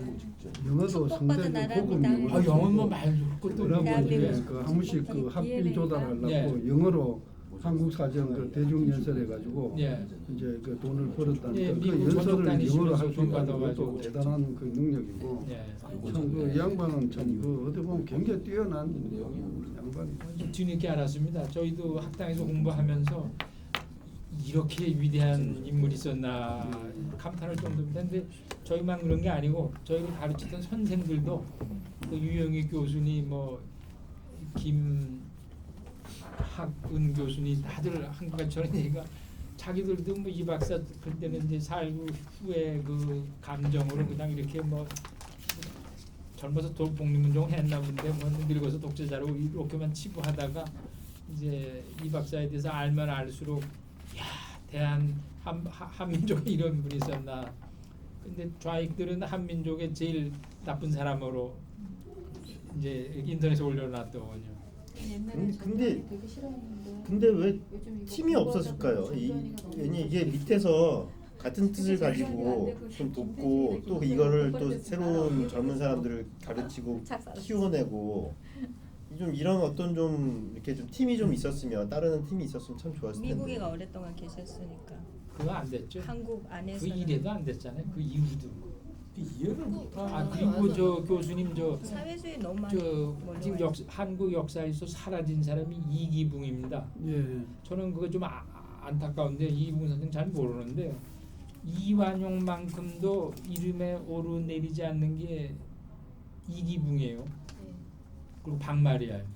저기 저 강원도 그 화진펀지를 갔다가 이기붕 별장인가도 거기서 가보니까 이제 그 이기붕 선생 그 부인했던 박마리 여사 이렇게 아, 진마동 박마리아님이 이기붕 씨의 부인. 부인이었어요? 예. 이와이대 따로 총장하셨더라고 따로 옛날에 알고 그런 것도 있었어요. 있는데 나 지금 처음 들었네요. 그래서 저는 어디 가면 이제 이기붕 얘기를 좀 하는데요. 네. 이기붕 씨가 이 박사 미국에서 비서를 했나요? 하여튼 뭐 하고 서울시장도 하고 국방장관도 하고 뭐 했었죠. 근데 4.19 때문에 다 뒤집어서서 역사에서 증발이 돼버리고 아무도 언급을 안 합니다. 그리고 이기붕 씨의 부인 박마리아 여사 일대기를 작가 한운사 씨가 박정희 대통령 시절에 MBC인가의 드라마 올렸어요. 몇 번 올리다가 4.19 유족해서 다 들고 일어나서 중단해버렸습니다. 참 박마리아가 그 저기 독립운동했던 사람 말고 다른 박마리아. 김마리아를 김마리아. 정신의 김마리아일 것 같고요. 박마리아 씨도 나름대로의 다 공이 있는데 우리는 그냥 꺼내질 않아가지고 이기붕이라는 말을 어제 들어보신 적 있습니까? 방송이고? 없죠. 이기붕은 나쁜 사람으로만 그렇죠. 기억하고 있죠. 아 그러니까 선거 부정선거로만 알죠. 우리 어릴 아들을 때는 양자를 너무나 생생하게 우리가 예. 아 이기붕이 아들이 이강석인데 양자예요? 이강석이가 이제 이승만 박사 양자로 들어갔는데 근데 그 양반은 그래도 한때 뭐 이강석 가짜 이강석이 나가 뭐 설치고 하기도 했는데 그 마지막에 이제 자기 이제 일가족 자기가 다 네, 총 죽이고 쏘고 이제 자살했죠. 자기가 자살하는 거는 물론 그 당시 상황이 이제 뭐 그를 몰리는 것도 있었겠지만은 상당히 이 친구가 그래도 상당히 마지막을 그래도 그 의리가 있게 했다 이런 생각이 드는데 뭐 요새 예를 들면 조국이 같은 친구 같으면 뭐 우리가 뭐 죄 없다고 뭐 강변할 거라 뭐 강변할 건데 밑에서 다 했다 뭐 이렇게 뭐 자기들은 몰랐다 이렇게 이야기할 건데 근데 이 친구는 그래도 뭐 그 일가족 전체 다 자살한 그 당시에는 상당히 낭만이 있었다고 보고 이승만 박사도 딱 그 학생들이 죽었다는 거 알고는 자기가 하야하겠다고 예. 바로 그렇게 이야기했지 않습니까? 예. 오래 가지도 안 했어요. 근데 그러니까, 근데 그렇게 끝을 맺지 말고 예. 조금이라도 살아서 뭔가 좀 변명이라도 하고 뭐라도 좀 글이라도 좀 남기고 했으면 오히려 뭔가 대가 더 좀 빨리 이어지지 않았을까요? 저기 모리님 그 더 하실 건지 아니면은 마무리를 어떻게, 하실 건지 조금 얘기를 어떻게 더 하실까? 한 30분이라도 할까요? 근데 시간 어떠세요? 시간이 9시까지예요? 네. 근데 더 변장할 수 있어요? 아니 그리고 저 30분만 혹시 그 이승만한테 누명 씌워진 거에 대해서들 들어보셨죠? 뭐 몰라요. 자, 백년 일단 전쟁? 30분만 연장. 책도 있는데 백년 전쟁 백년 전쟁. 아, 그러니까 백년 전쟁에서 그걸 다뤘는지 저는 안 봤어요. 저 얘기는 들었습니다. 그러니까 이승만 박사한테 이제 덮어 씌워진 누명이 있어요. 그 한 7가지 정도 되는데 이게 이제 우리 이 박사한테로 넘어오라죠. 이승만 박사한테 첫 번째 등장한 독재자입니다. 이승만 박사의 독재는 우리는 보통 권위주의라고 얘기를 하는데 독재를 뭘 했는지 모르겠네. 그러니까 뭐 구체적인 사례가 있지만 이승만 대통령은 6.25 전쟁 중에도 선거를 유예시키거나 연기시키지 않은 분이어서 그건 링컨하고 비교를 하더라고요. 그러네요. 링컨은 남북 전쟁 그 무렵에 엄청나게 잡아놓고 그래갖고 이제 링컨이 한 조치들을 보면은 링컨 이름 쏙 빼고 나라 이름 쏙 빼고 대통령이 판사들 잡아놓고 뭐 어떻게 잡아놓고 하면 여기 꼭 다른 나라의 누구 같아요. 근데 그게 링컨이 그렇게 했는데 이 박사는 전체 그 자유민주에 입각한 분이라서 6.25 때조차도 선거를 했고 그다음에 부정선거로 당선됐다고 하는데 이제 지금 많이 해명들 하지만 3.15 부정선거는 대통령 당선하고는 관계없이 이기고 부통령만이 이제 됐고 그다음에 또 이제 큰 문제가 6.25가 터지자 제일 먼저 도망쳤다 이제 요게 이 박사한테 덮어 씌워진 건데요. 6.25는 1950년 6월 25일 새벽 4시라고 돼 있는데 그것도 연세대학교 김명석 교수는 5시라고 그러더라고요. 그때 남과 북이 1시간 시차가 있었다고 그러네요.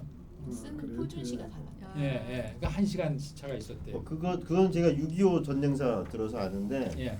이미 그 이승만이 빠져나가는 시간보다 훨씬 이전에 그 뭐 탱크하고 저기 포 사정권 안에 이미 서울이 들어와 있었어요. 그 정도에 그래서 와 있- 그래서 이미 이제 진작 빠져나가는 것도 이미 시간이 늦었고 그리고 그걸 가지고 공격하는 게 말도 안 되는 게 아니 원래 저기 붙잡힐 위험이 있으면은 대통령은 지도자는 나가야지. 빠져나가는 게 맞고 그나마도 한 수원인가 어디 갔다가 대구로 갔다 다시 대구로 갔다 올라왔죠. 다시 막 올라오고 맞아요. 그래서 고지피어가 자기는 안 가겠다고 해서 억지로 그렇죠. 끌고 가는데 그렇게 따지면은 전쟁 중에 피신을 안 한 리더가 없어요 생각해 보면. 김일성은 어디 갔나 궁금해. 그러니까 김일성 같은 경우에는 만주가 언저리까지 갔고 해봤네.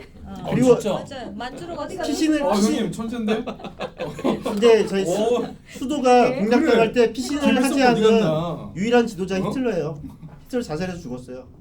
히틀러가 그다음에 멋있네. 남자다. 이제 히틀러 제 상식은 막다른 골목이 6.25가 터지자 이 박사가 도망갔다. 저 같으면은 6.25는 왜 났는데부터 이 얘기를 묻거든요. 6.25가 그러니까 이런 거 얘기하는 사람은 6.25가 왜 났는데 이런 얘기 일체 안 합니다. 안 하죠. 예. 6.25 왜 터졌어?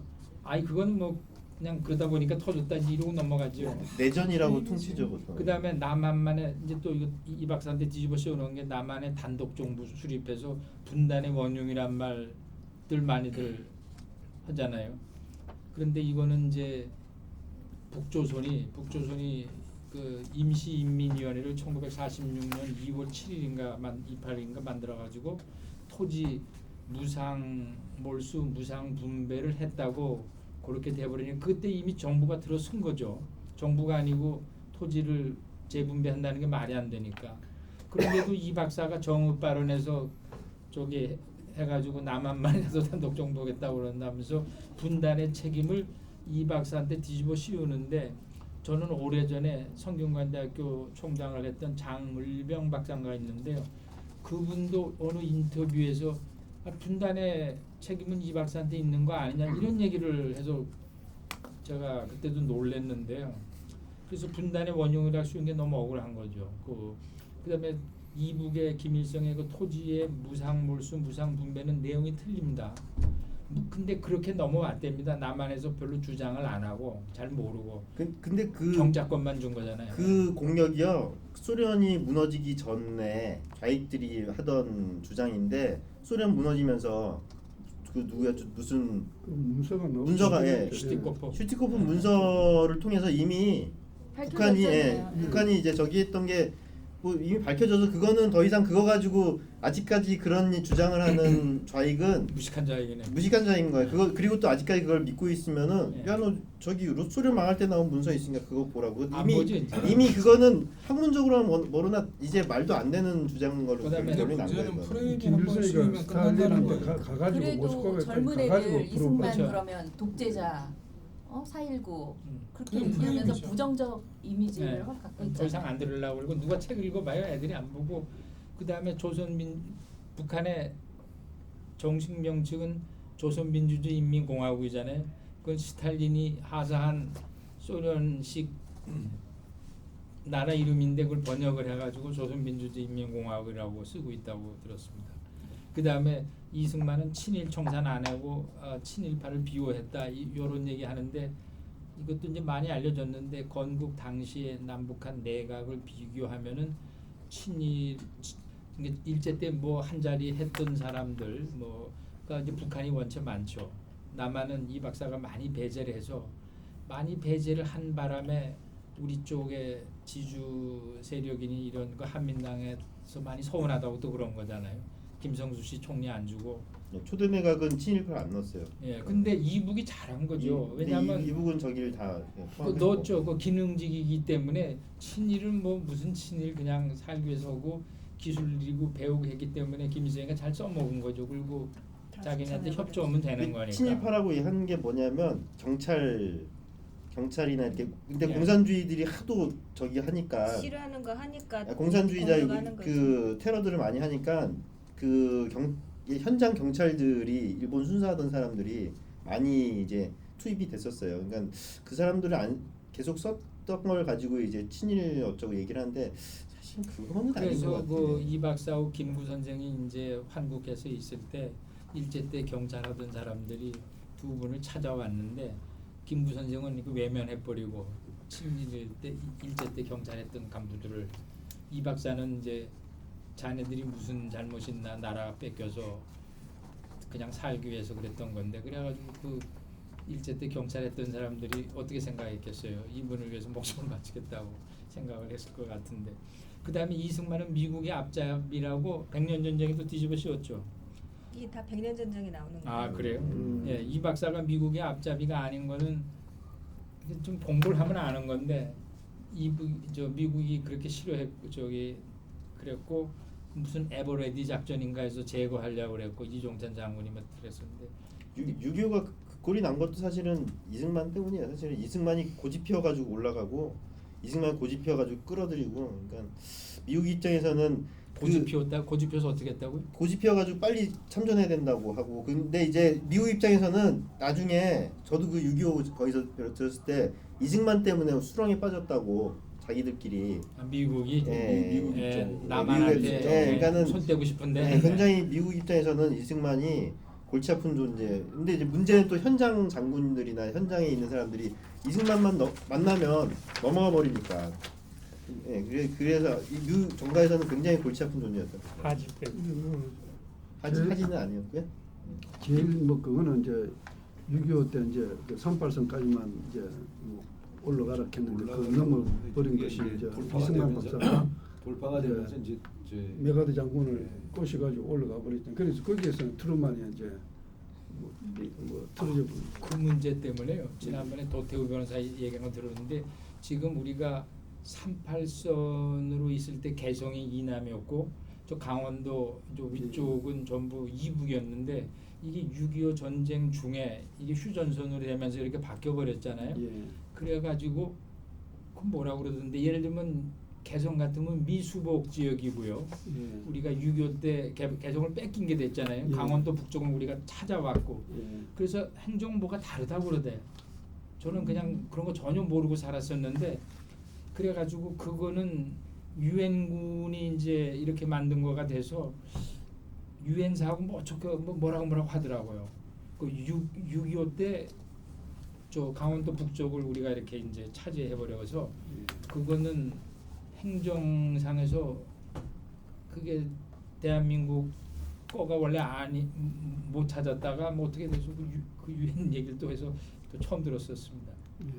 그리고 이 박사한테 깨우는 이제 하는 게 이 4대로 해가지고 나라를 뭐 독립운동을 4대주의 독립운동을 했다. 강대국에 기대서 또는 그다음에 이 박사 하신 주장 중에 뭐 유엔한테 어떻게 뭐 이렇게 위임을 하자고 그래가지고 그걸 갖고 신채호라는 사람은 이제 있지도 않은 대한민국을 뭐 팔아먹었다든가 뭐 이 박사 덤대기 씌웠는데 이 박사 우리가 지금 와서 다 보면 이 박사의 외교를 통한 독립운동을 통해서 우리가 독립이 된 거고 총질해가지고 우리가 독립을 쟁취한 게 아니고 미국에 가서 이 박사가 외교 독립운동을 통해서 우리가 독립을 했고 그가 실현이 됐는데도 불구하고 여전히 이 박사의 독립운동을 폄하해서 저 강대국에 기대서 좌익들이 그렇게 얘기하는 거죠.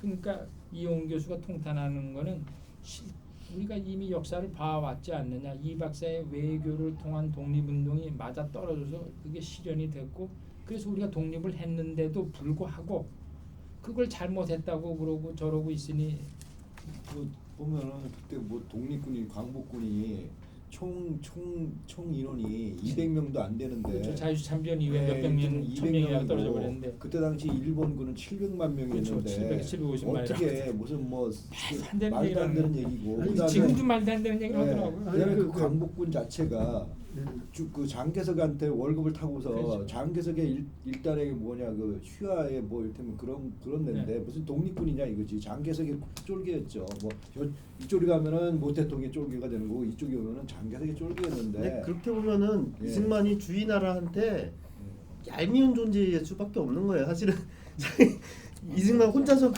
외교하고 다니면서 그렇게 혼란해버렸으니까. 그리고 그러고 보면은 두 가지를 저거 했었죠. 그러니까 외교로 이제 찾을 거. 그다음에 교육을 통해서 우리 자각을 하면서 이제 그 자주 독립을 하자는 것이 외교하고. 근데 그때 당시도 그 뭐 이렇게 이승만이 자꾸 그 폼만 좋지 그 현실을 봐라. 뭐 그러면서 이제 자꾸 이제 했는데 뭐 그게 정확하게 맞는 거죠. 200명 갖고 어떻게 700만 명. 아, 그 지금도 일본한테 뭐 우리 김일성이는 뭐 파출소 뭐 그죠. 습격했는 성신승리. 인공위성 파출소 습격했는 거 갖고 지소미아. 독립을 했다고. 그죠. 그죠. 저는 또 하나 좀 생각하고 싶은 게 김일성이는 그때 돌방울 6.25 때 했으니까. 사실은 지휘 체계에 상관없이 막 해버렸잖아요 이승만이. 쪽팔리지. 그러니까 어떻게 보면은 우리나라가 당사자고 비슷해야지 그 사람 전기를 보면은 6.25 마치고 이제 미국에 뭐 좀 그 지원금 받으러 가면서 총리 보내면서 야 니들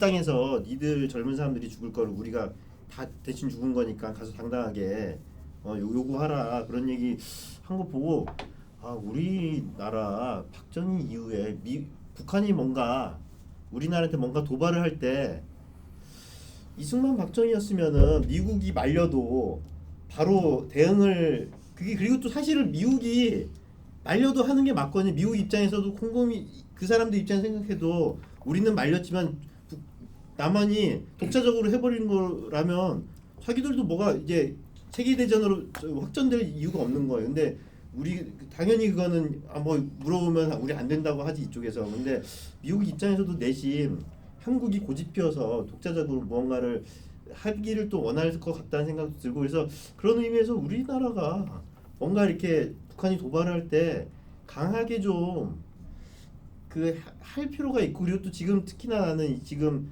그 우리 저희 돈 문제 그 분담금 방위분담금 문제 같은 경우도 좀 세게 좀 할 필요는 있다고. 왜냐하면 우리가 자꾸 미국 말만 들어야 된다고 자꾸 얘기들 하는데 미국이 원하면 줘야 된다고 얘기를 하는데 줄 때 주더라도 좀 이렇게 배째라는 식으로 이승만처럼. 근데 그건 네. 지금 문재인 정권에 요구할 수 있는 그런 차원이 아니잖아요. 뭐 그렇긴 해. 문재인이가 하긴 뭐. 네. 문재인이가 아니면 저는 속죄해서. 저는 그러면 차라리 그럼 자유한국당이 아예 그냥 배째라고 너희들 그런 식이면 우리가 집권하는 대로 그죠 우리는 이제 핵개발 해버릴 거다 이런 식이면은 그렇게 하면 차라리 난 우리 국민들 입장에서도 그런 사람이 있었으면 탄핵이 됐겠어요? 그런 그건 우리 아니잖아요. 국민들 입장에서도 어. 여긴 좀 다르구나 이런 생각으로 우리를 바라볼 수도 있고 왜냐 너무 이렇게 우리는 미국과 함께 가야 돼라고 하지만 이승만이 그렇다고 미국하고 함께 안 간 것도 아니잖아요. 내년 총선 공천 아직 안 끝났죠. 그런가요? 예. 올- 저기 뭐라고 그리고요 진짜 이승만 진짜 대통령이 미국에서 조선 독립운동을 하면서 미국을 계속 물고 늘어진 게 있습니다. 그 들으셨나 모르겠는데요. 조미 수호 통상조약이라고 1882년에 조선하고 미국하고 맺었어요. 상호 친선의 책에 교배. 나와요. 예. 그걸 맺어가지고 그랬는데 불구하고 미국에서 조선을 보호해주질 않고 가스라테프트인가 뭐 해서 필리핀 미국, 조선은 일본 하면서 미국이 그렇게 해버렸잖아요. 그래서 그걸 계속 물고 늘어졌다고 그러더라고. 그래서 미국 사람들한테 니네가 우리 독립을 지원해줘야 된다. 니네가 다 그때 그걸 잘못해서 그래서 그걸 계속 물고 늘어졌고. 미국 기독교계 장로회 여기에서 그거 가지고 계속 미국 의회에다가 저기가 이승만이 예. 그 장로회가 되게 좀 그 로비력이 있었나 봐요.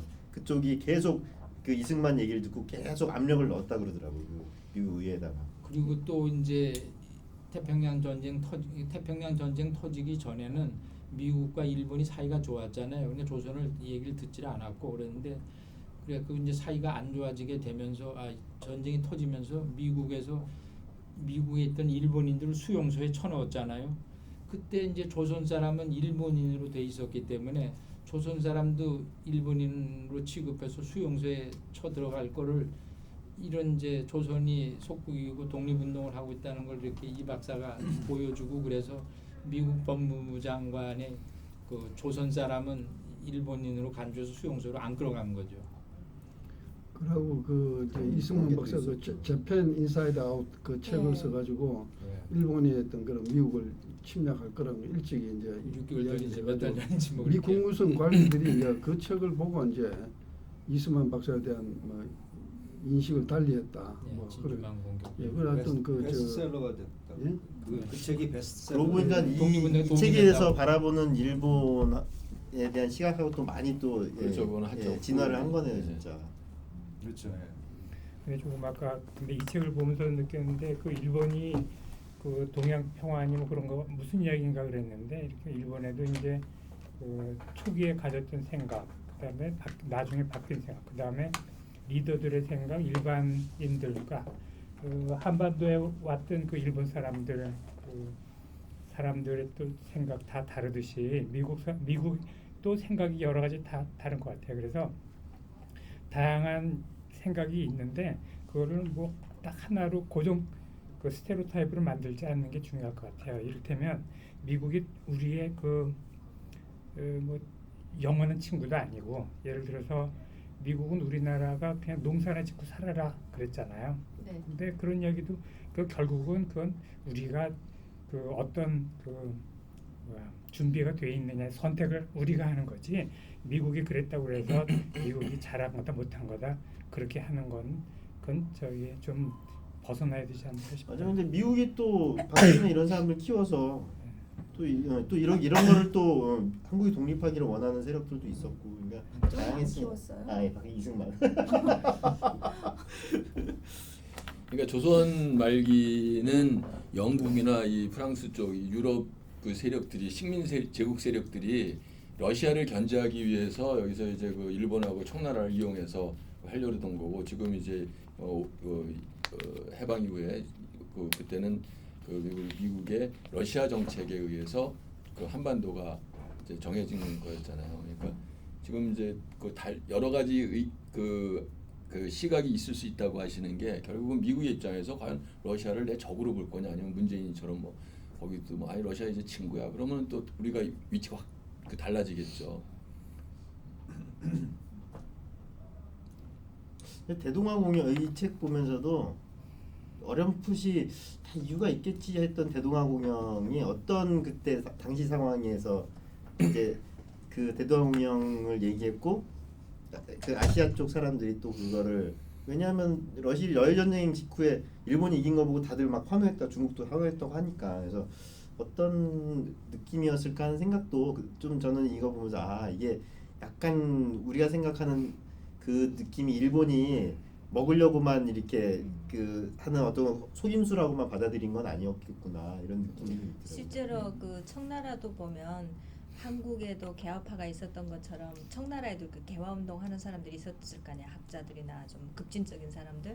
그 사람들 일본에 가서 배우면서 일본에 가서 배웠던 또 학자 스승 동료들이 있을 거 아니에요. 그러니까 선문 같은 경우만 해도 삼민주의 뭐 이런 걸 주장할 때 보면 굉장히 일본의 영향을 많이 받았고 실제로 그 여러분들도 한국 분들이 그걸 보면 충격받는다고 하는데 안중근의 그 동양 저기 평화론 뭐 이런 것들을 보면 안중근도 굉장히 그런 얘기를 많이 해요. 그러니까 일본의 군국주의가 득세를 하면서 침략을 해서 그렇지 그 이전 시기만 해도 우리 아시아 사람들끼리 잘 단결하고 같이 발전해서 끈끈하게 해서 우리 서양의 세력을 물리치자 이런 네트워크 정신적인 네트워크가 확실히 있었다는 게 그렇죠. 그러니까 아시아 연방 같은 거는 그래서 있었어요. 저희도 중국에서 교육받을 때 그 왕정위 남경에는 왕정위 정권을 괴뢰 정권이라고 계속 배웠거든요.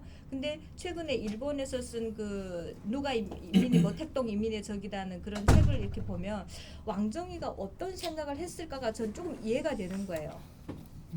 그 사람이 진짜 뭐 그 민족을 배반하고 국가를 팔아먹으려고 친일을 한 게 아니라 실제 그런 생각을 한 사람들끼리 네트워크가 있었고 그걸 믿었던 거예요.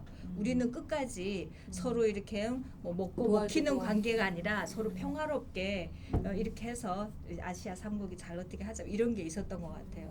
일본이 만주를 점령할 때까지만 해도 그 아무도 방해 안 했잖아요. 그냥 냅두고 일본이 한반도에서 만주까지 넓혀서 이제 거기까지는 니들이 먹고 러시아 견제해라 그러고 놔뒀는데 일본이 잘못한 게 거기서 방향을 꺾어서 내려오니까 니들 이거는 오는 데가 아닌데 왜 이리 와 그래가지고 거기서 제재를 받고 2차 대전이 나오게 된 거죠. 그래서 일본이 밑으로 내려갈지 러시아로 갈지를 원래는 가지고도 올라가는 거였는데 굉장히 갈등이 많았는데 일본에도 러시아 스파이가 있었대잖아요.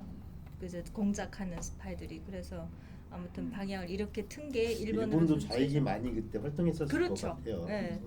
한국이나 중국 좌익들이 다 일본에서 배워온 사람들이 그때 많았어요. 서적들도 다 그렇고. 적군파는 훨씬 위에. 그 중국에서 네, 저는 뭐 좀- 하셨어요? 우리나라도 양반자들이 일본에 유학만 가면은 빨갱이가 돼서 그렇죠. 돌아왔으니까 거기도 뿌리가 되게 깊을 것 같아요. 그러니까 생각해보면. 양반자제도 그렇고 그러니까 일단은 고전에 먼저 좌익 그러니까 저 좌익이 많아진다라는 거는 이게 먹고 살기 힘든 상태에서는 좌익이 생길 수밖에 없잖아요. 잘 먹고 살기 위해서 나눠 먹어야 되는데 왜 누구는 많이 먹고 잘 쓰레기로 다 버리고 여기는 굶어 죽는 사람이 있냐니까 거기서 평등 얘기 나오면서 골고루 분배하자는 게 나오는 거고 그 일본에 유학 갔던 이 양반의 자제들은 사실은 더 많이 누리던 사람들이 일제가 들어오면서 다 뺏기고 이제 그냥 이 쇠락한 거 아니에요. 그러니까 거기에 대한 찾아오기 위해서 양반의 자제도 있지만 왜 천주교 영향이나 동학 평양 이런 평등 사상 것들, 인내천, 천주교 사상이 나는 가장 뿌리가 깊었고 그게 가장 많이 확산이 네. 됐었을 것 같아요. 왜냐하면 천주교가 또 좌익이랑 연결돼 있었어요? 천주교에는 일단 평등 평등 사상이 사상이 있으니까. 있으니까. 초대 아니, 공동체 아니 그런 거 무엇보다도 사람들이 이렇게 그게 확산이 되는 계기가 목숨이 걸려야 되잖아요. 굉장히 많이 박해받고 많이 죽었었잖아요. 그러다가 뭐 신미양요든 뭐든 해가지고 이제 그런 걸 빌미로 해서 풀리게 되니까 그냥 한꺼번에 확 풀리고 그런 사상들이 그리고 평등 사상이 제일로 많이 불러일으켰던 그 저기가 여성들이에요. 맞아요. 여성들이에요. 그러니까 여성이 이제 평등을 느끼고 운동에 뛰어들고 각성이 되면 자식들까지도 영향을 받고 여성 힘이 대단한 거예요. 중국도 그래서 여성 혁명가들 굉장히 많아요.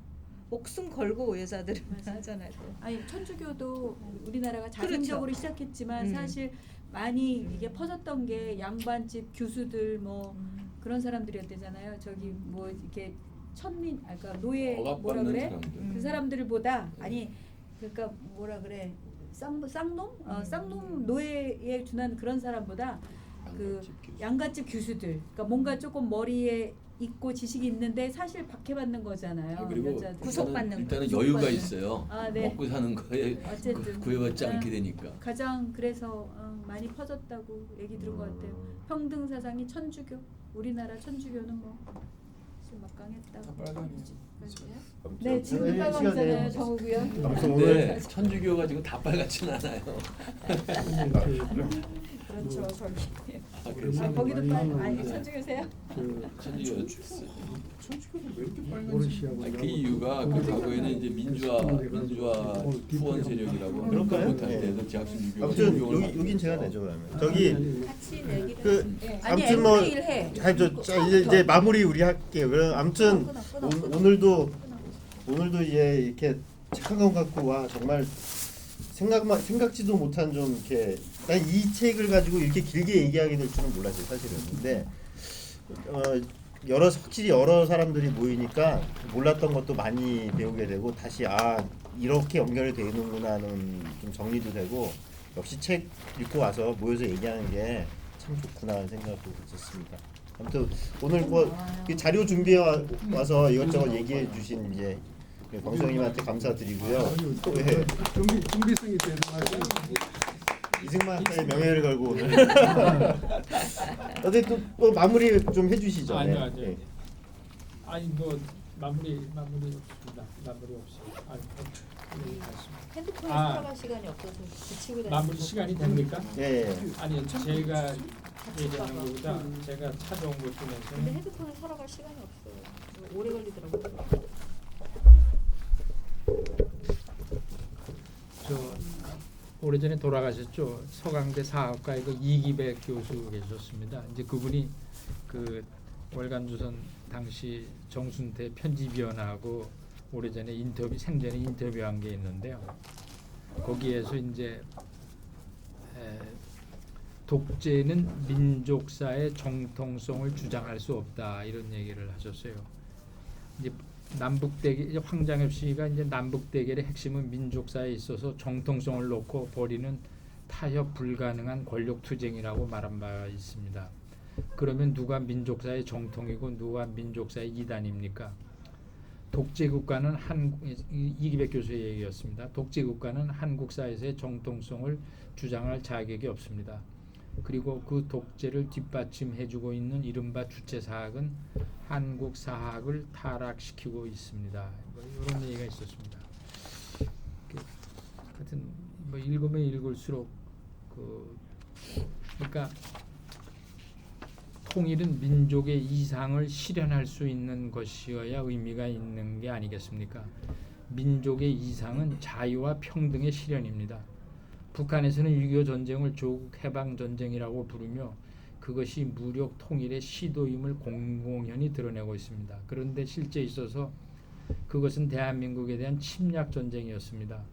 우리 민족사의 최대 비극이었던 6.25 전쟁의 책임을 묻는 것이 대한민국 대통령에게 부과된 임무라고 봅니다. 이건 당시에 김대중 대통령에 대한 얘기죠. 이걸 끝내겠습니다.